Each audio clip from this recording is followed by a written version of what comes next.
It's time now for the Gem Young Wealthcast. Brought to you by Gem Young Insurance and Wealth Advisors, a family-owned independent insurance and financial planning agency since 1947. Now, from their studio on Star Center Drive in Canfield, Ohio, here's the host of your program, Leo Daprile. Welcome to the Gem Young Wealthcast. This is Leo Daprile. Well, today marks the fourth in our series where we've been talking about aging in place, long-term care facilities, intermediate care facilities, and we've been talking broadly about everything that happens along the way. We've talked about, can you afford it? How do you afford it? What's it cost? We spoke with an attorney about having the right legal documents before you get into these situations. And the whole premise, as a recap for the show, centered around this is something everybody talks about, excuse me, but as a financial planner, I see that many times the actions aren't always taken. So, and these are the conversations that are difficult to have, but they need to happen because you've heard me say this a million times on my podcast that once the dominoes start to fall, they fall. Whether you like the way they fell or not, that's just the way it is. So we've talked with an attorney. We've talked with Stephen Daprile about the financial implications in your financial plan and the preparation for it, the potential impacts to it. We had Lisa Daprile and her crew from Maple Crest on here too to talk about the actual nursing home scenario and how short the time frame is made for people to get when they have to make that nursing home decision, which is probably one of the most fascinating points I got out of this because once you're in that situation and at that point of you or loved one needing nursing home care, that decision normally has to be made within 72 hours. That's a lot of pressure on caregivers predominantly because you're the one that's become incapacitated, so you're not making the decisions. So today's show, we're going to center on the next gap in all of this, and this is a little bit of the home health care. And before you start going maybe to assisted living, and how do you pay for that? Because that's the period of time that really beats up caregivers. And we've had conversations with other folks on the show. You've heard me say this before, that we've had many conversations with our clients, and I've heard this over and over again as I'm taking care of mom and dad. I'm not putting them in a nursing home. And the reality is it just beats people up. And eventually, if someone cannot take care of themselves, becomes a safety hazard to themselves, that decision has to be made. So again, my objective this whole month is to just reframe your thinking, to have you start to have these, I'll call them candid but uncomfortable conversations with family and loved ones. You're the one that should be telling your potential caregivers, here's the rules on how you need to flow if I'm becoming diminished or incapacitated. So to help the conversation today and fill in the gap of that transitional stage, I have one of my favorites, one of my very own, Sam Morocco, with me today. Hello, Sammy. Hi, Leo. Good morning. All right, I got to say it. Sammy's in the house. That's right. I'm in the house. Be aware. Sammy, your area of specialty is a retirement income certified professional. You've recently become a registered Social Security analyst. Okay, which you were always good at. And I said when you were studying for this that you should be one of the instructors because of your proficiency that you have in it. Thank you. But the whole premise of getting that designation was not just to hone your skills, but that's you. You've always had your ego in check, and to the point that you're never done learning. But it's come with some phenomenal Social Security calculators where you're helping a lot of folks when it gets to and figuring out Social Security. That's a service you now offer that's been providing a significant benefit. And also can be an important planning tool when people are trying to make decisions about paying for care. Why do you think I had you on the show today? I don't know. It's because I'm good looking. Well, let's not go there. Like I've always said, Sammy, I always had a face for radio.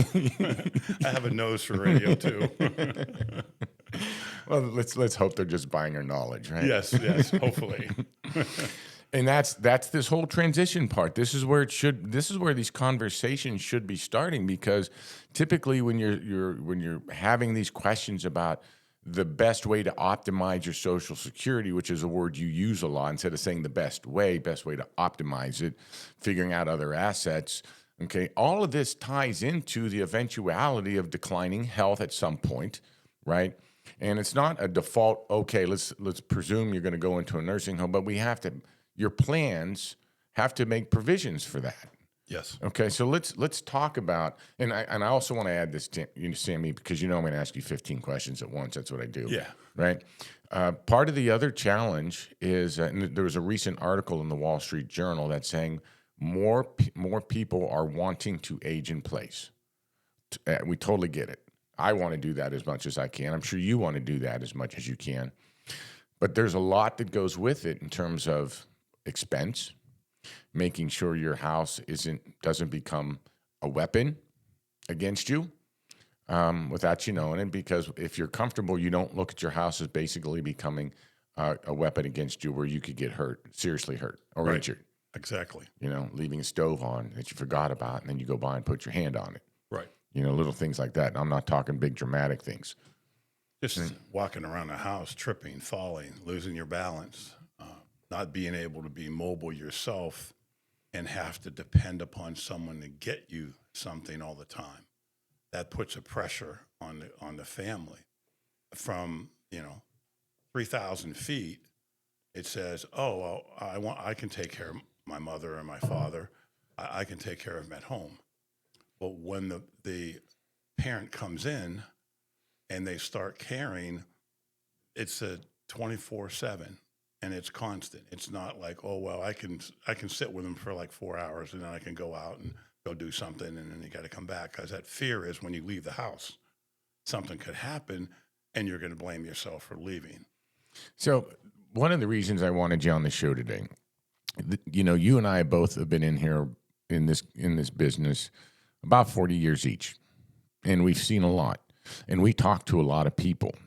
And when we talked about things like long-term care insurance, and this isn't a show about long-term care, that's a product that solves a problem, but it's part of the conversation. So I don't want to divert it to that just yet. I want to talk about the conversations we have, and you have them all the time, especially, like I said, being an RSSA, registered Social Security analyst, framing these discussions.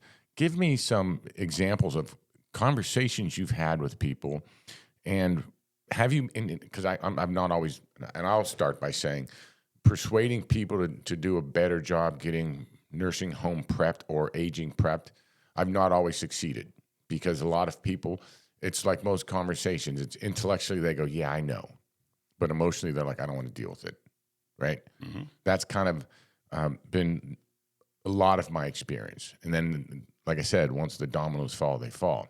Give me some feedback on some of the experiences you have had, and tell me some successes and failures, and what happened in those scenarios. Just recently, with a very dear friend of mine and my wife's for 40-some years, her husband was not able to, walk and on his own, and she was taking care of him at home. But he was in the hospital, and then he was going to a rehab place, and she called me and goes, I'm concerned. I got this paper for the Masonic long-term care facility that my husband wants to go in because he's a Mason. And they want to know everything about me. They want to know all my money. They want to know all this. Well, they weren't going to self-pay because all the assets that they have are in the wife's name. They were going to prepare to go on Medicaid, which is, our question. We deal with people that financially could afford it. But what are we saying? Actually, what they're saying is, I don't want to get them on Medicaid. I can't. If I could, I would, because that solves the problem. Medicaid takes care of everything. I don't have to worry about it. So that's what really they're saying. I'll take care of them until we reach a point, or I'd put them on Medicaid and wouldn't have to worry about it, but I make too much money and I can't. I don't qualify. Well, this particular situation is they qualified. The problem was what Medicaid was going to take from her. That was all in her name. Certain things were off limits. All of her retirement accounts were off limits. They had no right to take that. However, they would take a spend down of the percentage of the rest of their assets, which would basically be around, I think they had like $100,000. Well, the nursing home or the Medicaid would take half of that for spend down. She was going to have to spend down that amount of money. Well, the decision finally said, well, Tom was coming home. And Jane just said, I can't do this anymore. I can't take care of him. I can't lift him if he falls. He says he's going to do all this. He comes home and he doesn't do it. And we're right back where we were. I got to put him somewhere. Assisted living, long-term care, somewhere, but I can't do this anymore. Well, no one thinks about that end game. At the beginning, it's, oh, yeah, I can take care of him. But it wears down on a person. She's been doing this for a number of years, and it just wears you out. Unfortunately, people don't think about that because the adrenaline, I'll take care of it. I'll take care of it. I mean, my own mother-in-law passed away last year, and my wife was taking care of her. She was in Florida. So she flew down, she had to spend time, and finally we brought her up here. Well, still, that was a difficult situation for her to take, and she was in a assisted living, not assisted living, but she was in a rehab place or nursing care, and she was getting care there until we had to have hospice to come in. But that puts a lot of strain on people. To have someone in a facility being cared for, the proper facility, is really a blessing in disguise, because now the care that loved one that you want them to have, they should get. And you could feel a little bit more relieved of coming and going a little bit and having part of a life and still take care of that loved one and communicating with them. So, Sammy, that's a consistent story, and it's a difficult story about your friends. But that is such a typical story of no planning for it. And I equate when a spouse says, "I'll take care of them forever," and I'm maybe because I'm getting older, Sammy, or getting bolder, and I'm starting to say things like, "I really don't think that's a good idea. I really think you have to consider alternatives, because if you're both 80, you're not 40. And what's your capacity to take care of somebody? And do you have these conversations with the loved one? Because, I'm Catholic, and part of the contract, marriage vows, sorry, did I use the wrong word? No, I'm with you. I'm in that boat. Yeah. But 43 years, so I'm in that boat. But what's part of our vows? Till death do us part. That's right? correct. So we're so emotionally connected. So I'm giving another example where religion connects us to the end, right? So I'm just trying to challenge listeners that these are all the things that rattle around in your head. Nationality, too. Nationality, good point. Tradition, okay? Some nationalities, they have different views on this, different views on death, different views on, I had an Indian client who the parents needed care. They lived with them. The parents moved in. They were fine. Yeah. That was it. No questions asked. That's what you do. Okay. I have a question that I ask people when they talk about, well, I'm going to take care of my mother and my father and so on and so forth. And my question to them that usually gets them to thinking, because they don't think about that. I said, okay, you want to take care of your mother, right? Let me ask you a question. How comfortable do you feel giving your mother a bath if you were her son, or even if you were her daughter? How would you feel if you had to bathe your dad and take care of him and clean him? Oh, I never thought of it that way. That's what happens. That's real. That's real. That's real life. All right. I mean, if you're going to accept caring for someone at home and you could afford the cost to do that, well, that's great. That's probably what the person wants. They want to live in their house. But a lot of it is the fear of the unknown. My mother-in-law wanted to stay home. She couldn't. So eventually she said, okay, I don't want anybody coming in here back and forth. I don't want Marie to keep having flying down here. So, okay, I'll come home with you. So that's how we got her to come back to Ohio. But she was at the point where she didn't have any really choices. She wanted to do the best for her and the best for her family. And she knew the best care she was going to get was with her daughter. Okay, looking after her and being involved. So when it comes down to the final decision, really financially, okay. I got to pay for it. I got to pay for it. But it comes down to how you feel about the care that you're giving to the loved ones and how they feel. That's the bottom line. That's why 99% of the people right away will open their mouths and say, I'll take care of them. And until maybe the reality sets in of maybe I can't take care of them to the degree that they deserve. Right. I equate that to when I talk to clients and saying you got to talk to your kids about the estate plan. And as soon as the parents say, look, let's talk about what happens with my money, the kid's initial response is, hey, that's your money, do what you want. And they kind of put a wall up to the conversation.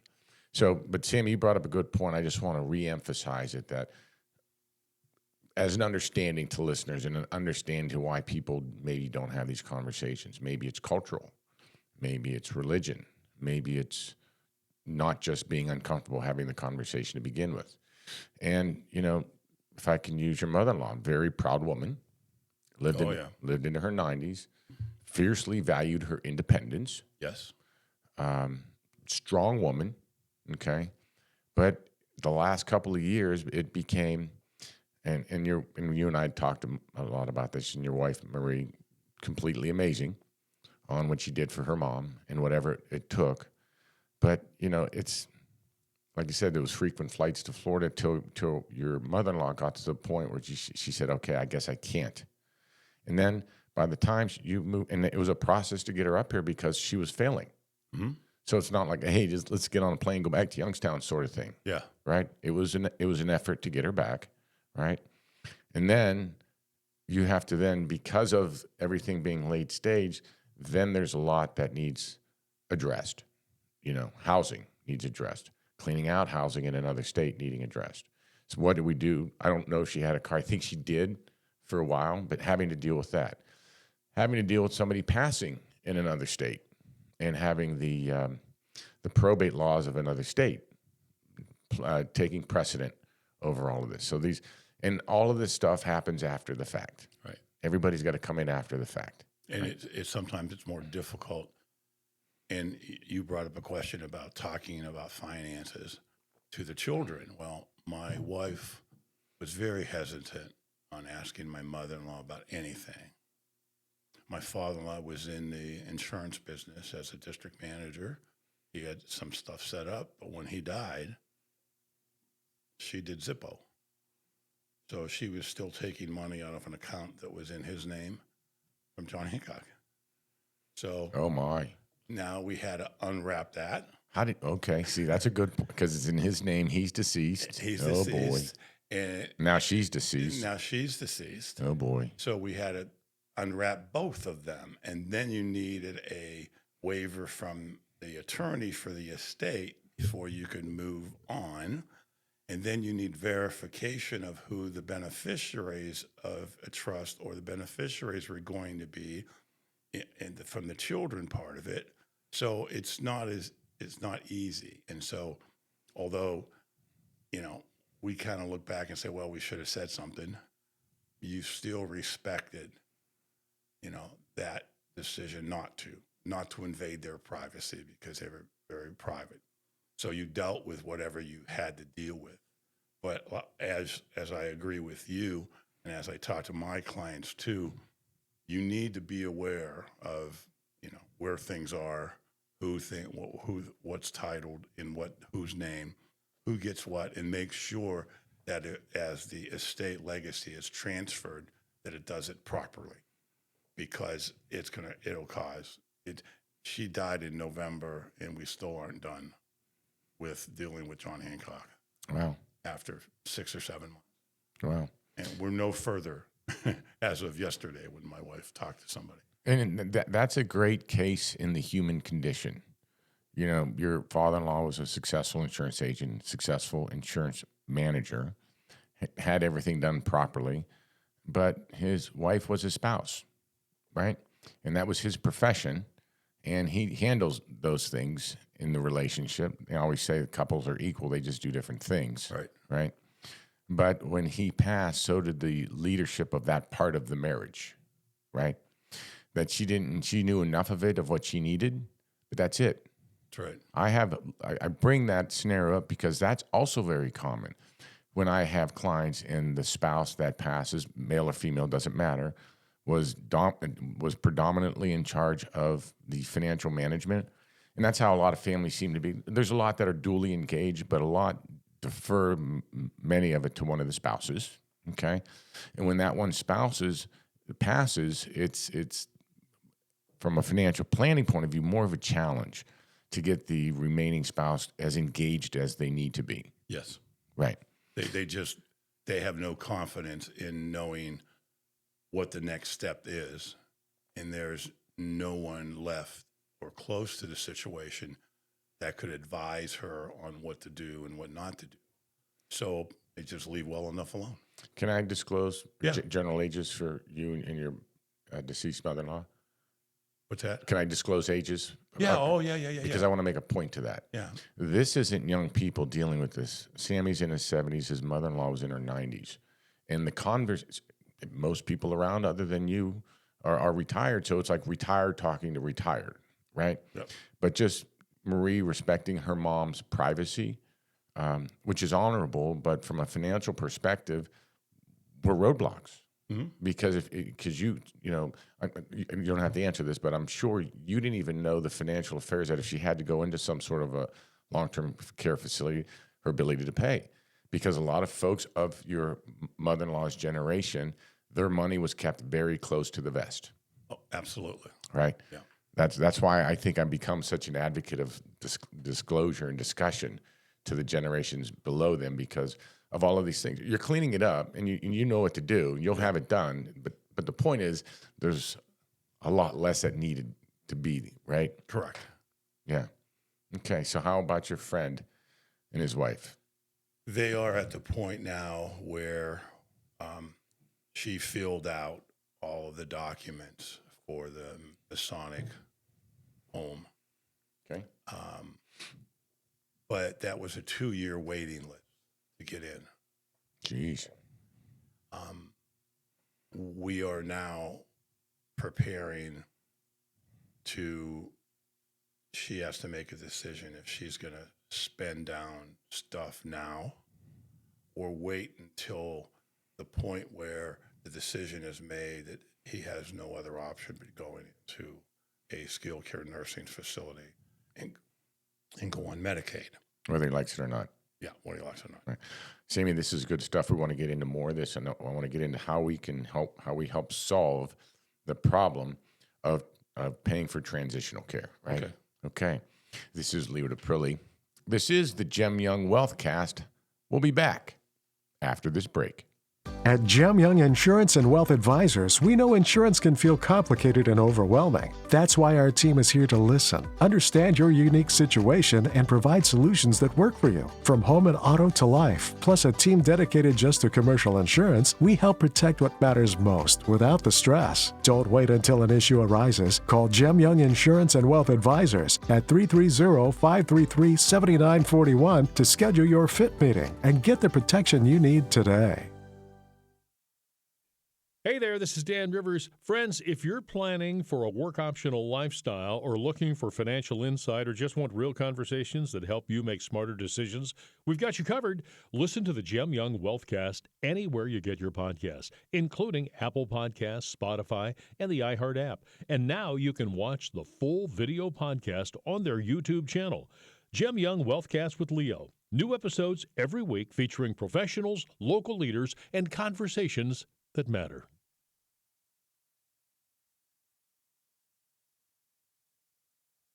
At Gem Young Insurance and Wealth Advisors, we make planning for your future simple by offering both insurance and wealth management under one roof. Our team helps protect what matters most while guiding you toward your financial goals, whether it's safeguarding your home, health, business, or planning for a work-optional lifestyle. With everything in one place, you get seamless support, personalized strategies, and peace of mind. Call Gem Young Insurance and Wealth Advisors at 330-533-7941 today to schedule your fit meeting and experience all-in-one protection and planning. Now, back to the Gem Young Wealthcast, brought to you by Gem Young Insurance and Wealth Advisors. Once again, here's Leo Daprilli. Welcome back to the Gem Young Wealthcast. This is Leo Daprilli. Well, today is our fourth part in our series on aging in place, to stories and professionals all the way up to long-term care facility stays. Again, we've had attorneys. We've had Stephen on here. We've had nursing home folks on here. We've had Lisa Daprilli and the folks from Maple Crest, Joe Johnson, the attorney on there, Stephen Daprilli. Now we have Sam Morocco. And the whole goal, again, of the series this month is to give you what really happens as we age. We don't talk about this enough.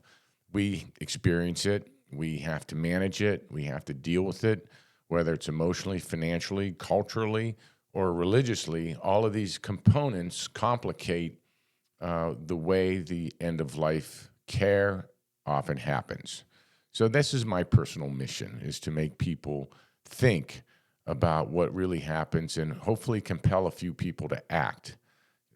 So today in the final series, I have Sam Morocco, and in the first segment of the podcast, we talked a lot about some practical scenarios and real world scenarios of what really happens and what it puts on people, and hoping to raise an awareness so that people can act a little differently the next time around. So it's on us as that next generation to help our caregivers and those either children or other people, give them a break, give them a roadmap on how to have care and its expectations. Like I said in the beginning of the podcast, most nursing home stays are made within 72 hours. Same decision with your friend. They wanted to go to a certain spot. And then when they applied to get in that certain spot, 2-year wait. So they're not going there. That's the practical answer. They got to go somewhere else. And based on their condition, now you have to make sure that whatever long-term care facility or assisted living care facility has the resources. Might be farther away from home than you think. Might not be a place they want to go, but that's where they may end up, right? Correct. So that's all the stuff that happens with it.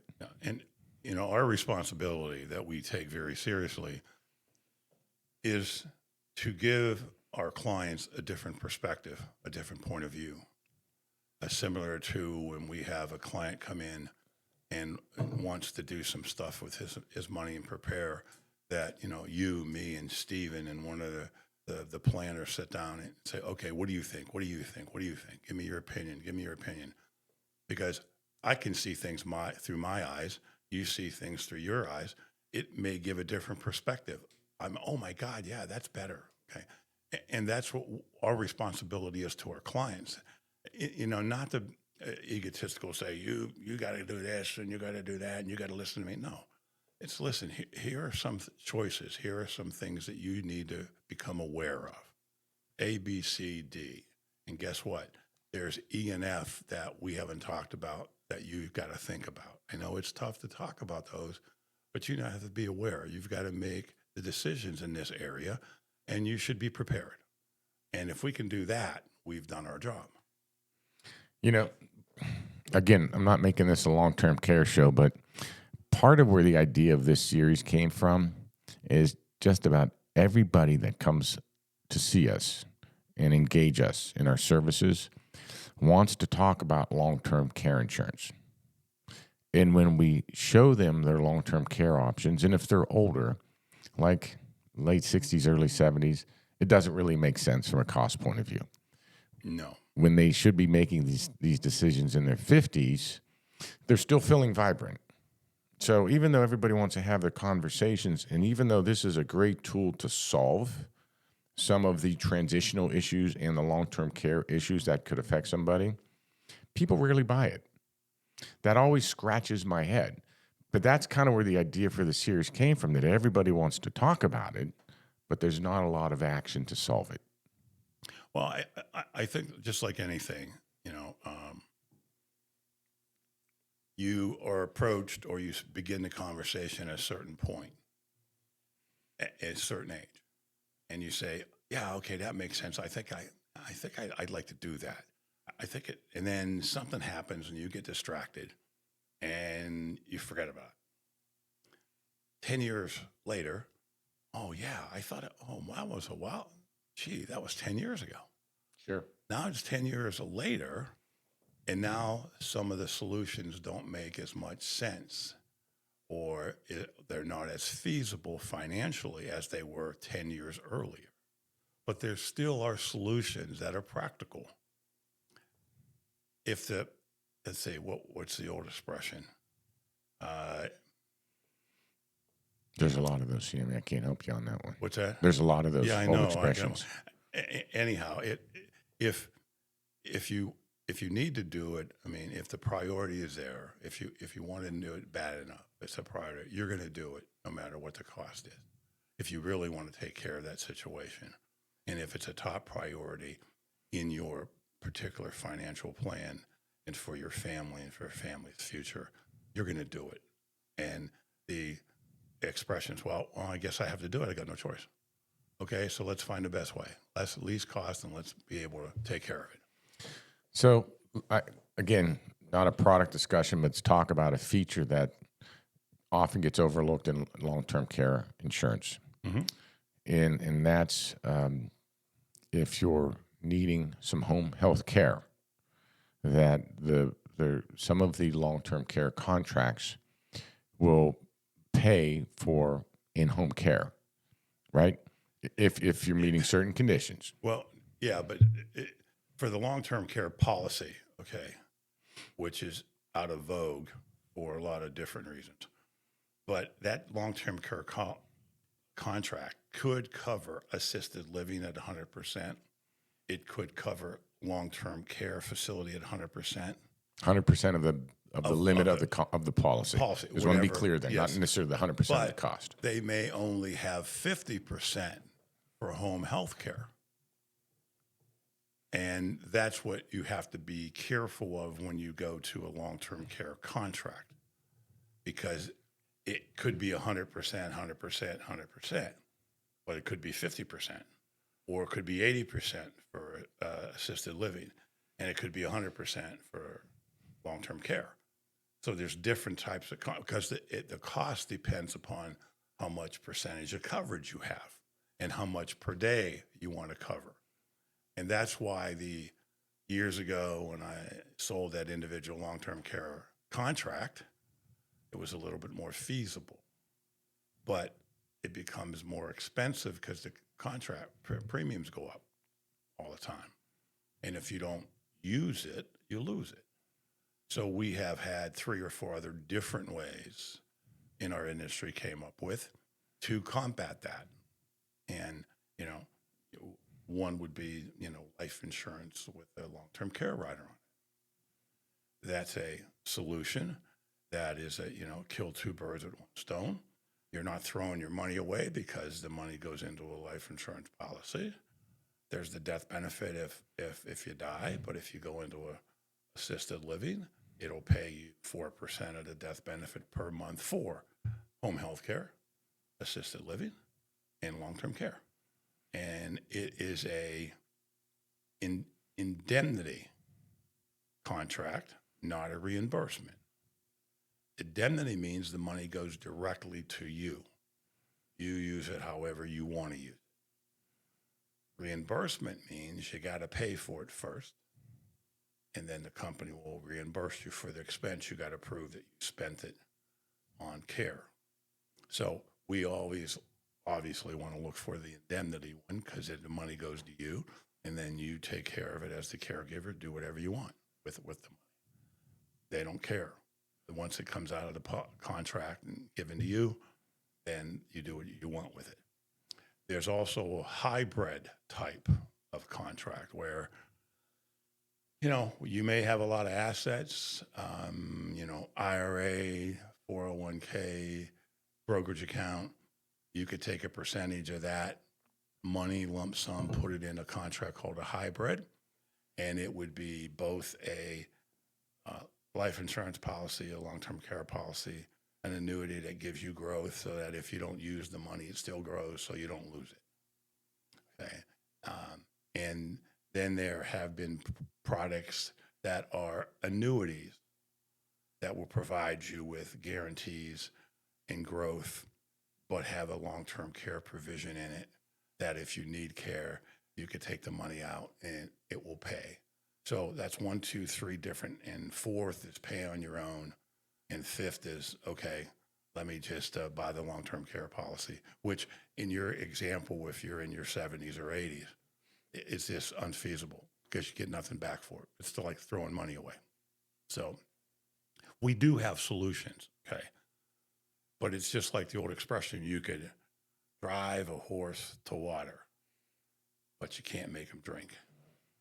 So we will drive the horses to the smorgasbord of water and have solutions for them. And if they want to drink bad enough, they can drink one of the solutions to solve the problem. So last month I did a series of shows on essentially property casualty insurance. And one of my, and you've heard me say this, you guys are sick of hearing me say it, but everybody thinks an auto policy from company to company are the same. And we were giving example after example of why they're not. I bring that up because this is the long-term care game these days. And I will tell you, 5 years ago, Sammy, the long-term care solutions out there didn't appeal to me. There was a couple. If the client was in the right age group. Correct. If they had the right health conditions. If, then it fit, right? Mm-hmm. But for the general population, there really wasn't one that made a lot of financial sense.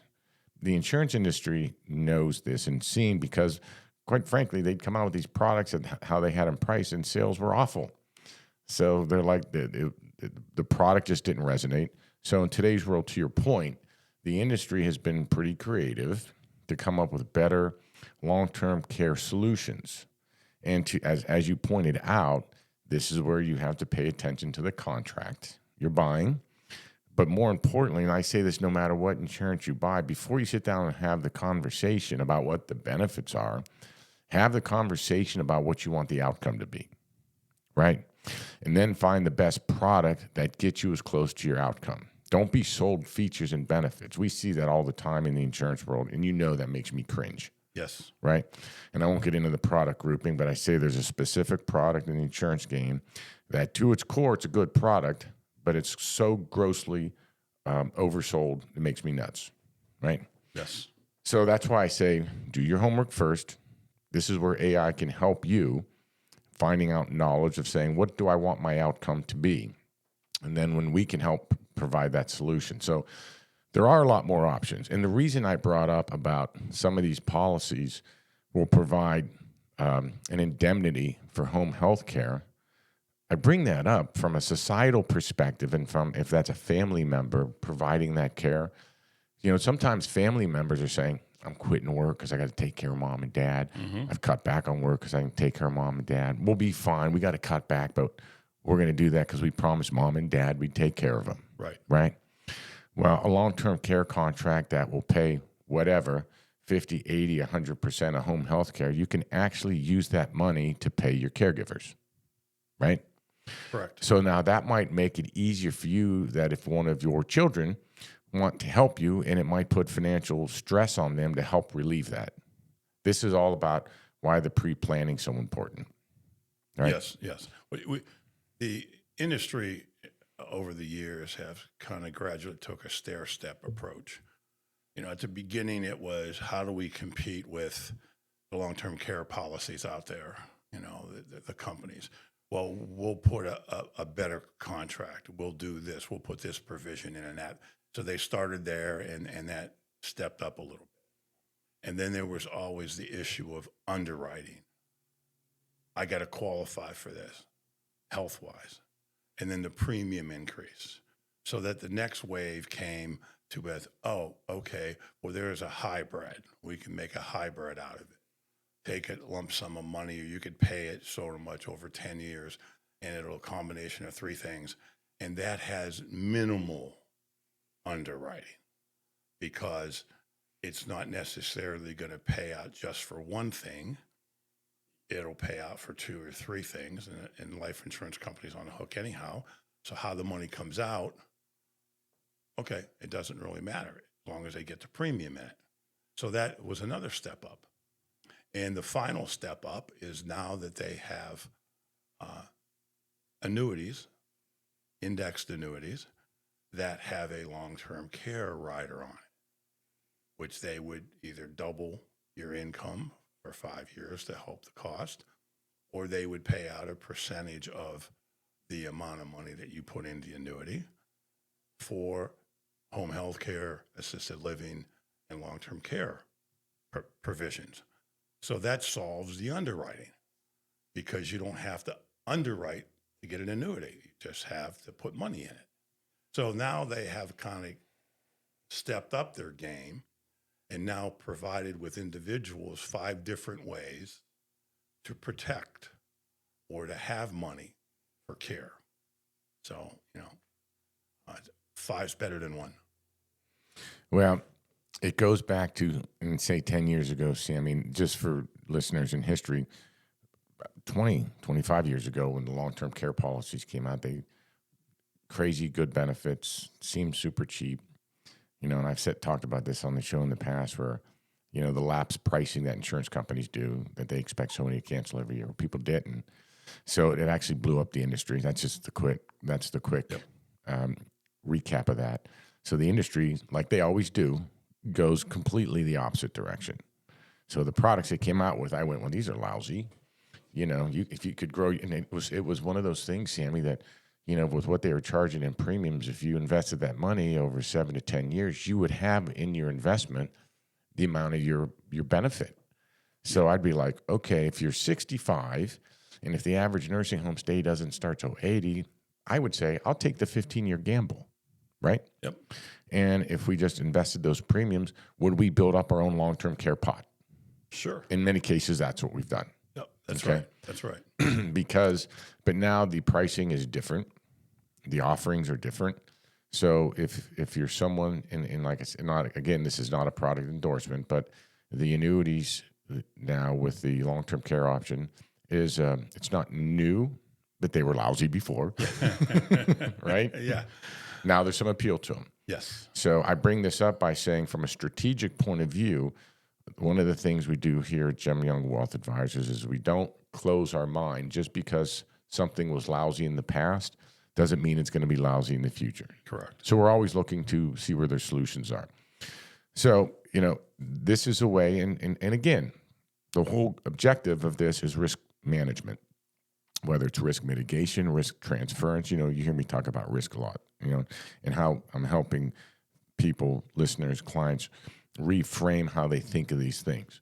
So identifying the long-term care risk, it's not just the long-term care risk because, if it's somebody like your mother-in-law, she's kind of the anomaly where, thank God, she was healthy into her 90s, independent into her 90s. That's what everybody's dream is, But at some point in time, we all physically break down. And she, being the stubborn Italian, because I'm Italian, I can say that. Yes, so you can. There's 3 fingers pointing back at me. Right? Till she couldn't anymore. Still had the intellectual wherewithal to say, okay, it's not up to me anymore. But the process of when she said, I can't, till she passed was about how long, Sammy? I would have to say from September until the end of October. So that's passed. months, just a Yeah. couple of months. Just a couple. I mean, she was driving to her doctor's and her hair appointment at 93, driving her own, going about her business. And then, we think that maybe a misdiagnosis of something down there prior to, 6 months earlier, a year, wasn't caught, and it caught up with her. And then all of a sudden she reached a point where, she went from 0, not the 10 and 20, 0 to 60 right away. And then that kind of brought her down, into her, lack of mobility, lack of energy, not feeling well, and needing some care and attention. And she didn't say anything to anybody because, again, that was her makeup. She didn't want to bother anybody. She didn't say anything to anybody. And until she had to go to the hospital, the neighbor called, and then Marie flew down to take, look at the situation and take control of it. But before that, we had no idea, of what was going on. See, I would say that in everybody listening, in their mind, if they could script their ending to their life, that's how they'd want it to be, right? Oh, and yeah. and I think most people hope for that, but the point of these shows is it's not. No. Right? As much as we want to be her, so many of us are not, and our decline as we age is much slower and more of a challenge in many cases. Yes. And in many cases, Sammy, it's your DNA and it's out of our hands. Right. And we're just having to deal with whatever it is because that domino fell, right? That's correct. Yep. Oh, good. Well, Sammy, always great to have on. You always have a wealth of knowledge and a perspective that I think more people need to take advantage of. Well, thank you for inviting me. Well, because I knew this is what the show needed for this part of the series, so I appreciate you doing that always. And remember, My pleasure. and congratulations again on being a registered Social Security analyst. Thank you. I think that's a significant benefit that you're bringing to the clients of ours and to the clients of our community. And as always, I wish you nothing but the best of luck, my friend. Thanks, Leo. You too. Thank you very much. Okay, this is Leo DePrilly. This is the Jem Young Wealthcast. I'll be back after this break. At Jem Young Insurance and Wealth Advisors, we know every financial journey is unique. That's why our team of financial planners, paraplanners, and service professionals work together to provide personalized strategies for a work-optional lifestyle, investments, and risk management. We're here to help you plan for today, protect tomorrow, and enjoy the life you've worked so hard for. Take the first step toward financial confidence. Call Jem Young Insurance and Wealth Advisors at 330-533-6936 to schedule your fit meeting today. Hey, it's Medicare Jer here from Jem Young Insurance and Wealth Advisors. Medicare can feel confusing, but I'm here to make it simple. With the right Medicare Advantage or Supplement plan, you can worry less about unexpected healthcare costs and focus more on enjoying life. Let's make sure you've got the coverage that fits your needs and gives you peace of mind. Call me, Medicare Jer, at Jem Young Insurance and Wealth Advisors today at 330-533-7941 to schedule your appointment, and let's get your plan in place. By calling this number, you will be speaking to a licensed insurance agent to answer your questions or provide additional information about Medicare Advantage plans, prescription drug plans, or Medicare Supplement insurance plans. This is an advertisement for insurance. At Jem Young Insurance and Wealth Advisors, we make planning for your future simple by offering both insurance and wealth management under one roof. Our team helps protect what matters most while guiding you toward your financial goals, whether it's safeguarding your home, health, business, or planning for a work-optional lifestyle. With everything in one place, you get seamless support, personalized strategies, and peace of mind. Call Jem Young Insurance and Wealth Advisors at 330-533-7941 today to schedule your fit meeting and experience all-in-one protection and planning.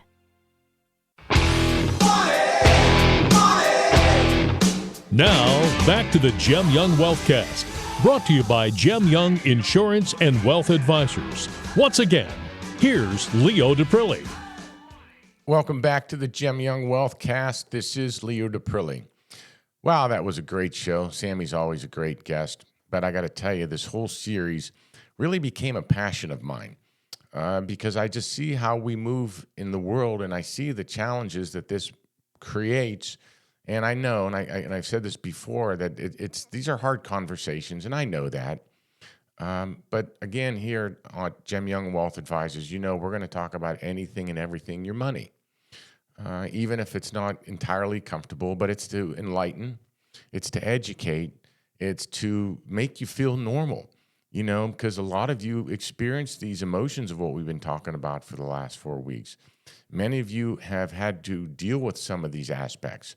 So I guess part of that is you're not alone in how you feel and these decisions you have to make. Because sometimes when you're forced into a situation to make a decision and you don't have any background and knowledge of it, it really feels like you're isolated and it feels like a difficult decision. And those are the tough ones to make, because how many of you sat there and go, gosh, I hope I'm making the right decision? Because part of that is because you don't feel like you have all the tools, or you didn't have time to think through something.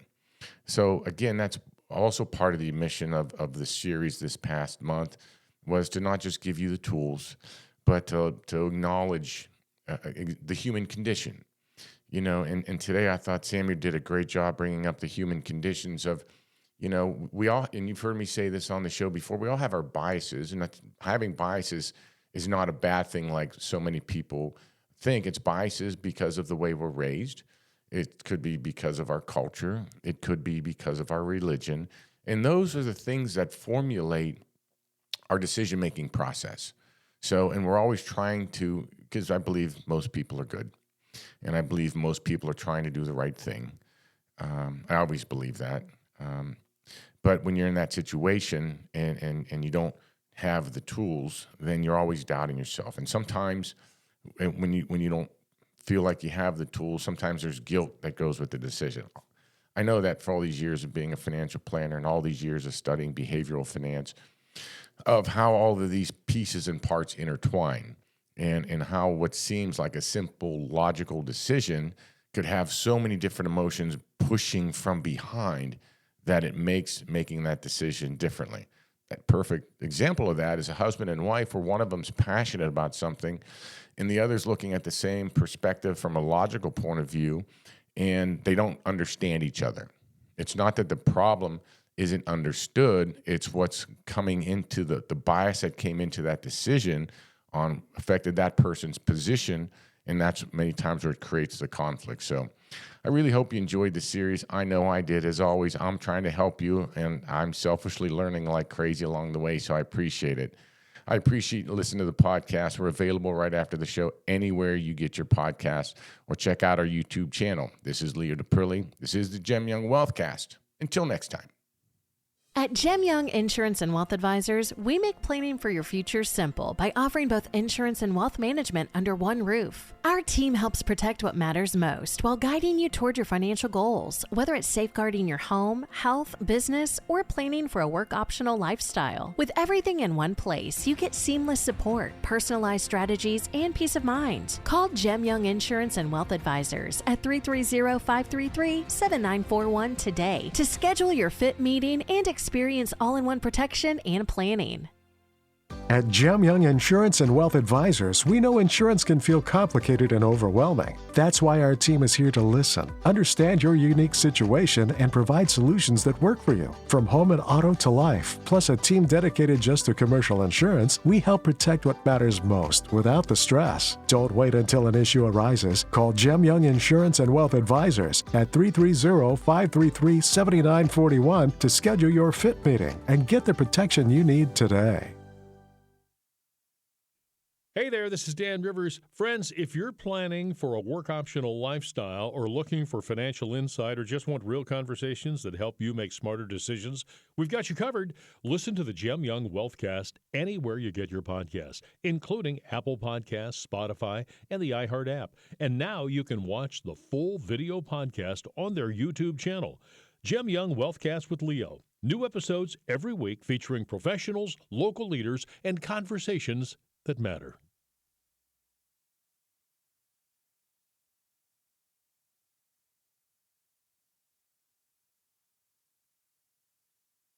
Join me every week where we talk anything and everything about your money. Have a topic you want to hear more about? Email Katie, that's Kayti, at jemyoung.com. You can find us on Apple, Spotify, and the iHeartRadio apps. Until next time, this is Leo DePrilly.